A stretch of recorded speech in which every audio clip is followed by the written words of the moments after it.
actually ඇත්ත වශයෙන්ම ඇත්තටම කියන සිංහල අදහස දෙන වචනයක් තමයි මේක.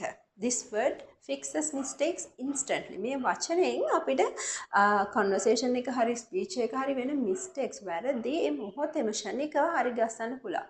ඒ කියන්නේ මෙහෙම දැන් අපි මුලින් කියන අදහසට විරුද්ධ හරි ඒක explain කරන හරි ඒක නිවැරදි කරන හරි තවත් වාක්‍යයක් කියනවනේ මේ දෙක සම්බන්ධ කරන්න භාවිතා කරන discourse mark එකක් තමයි මේ actually කියන්නේ.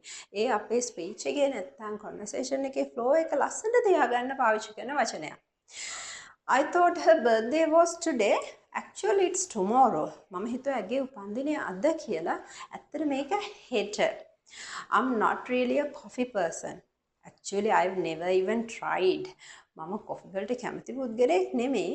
ඇත්තෙන්ම මම කවදාවත් උත්සාහ කරලවත් නැහැ. Comment thumbs up if this helped. මේක උදව්වක් වුණා නම් ඔයාට thumbs up එකක් comment කරන් යන්න.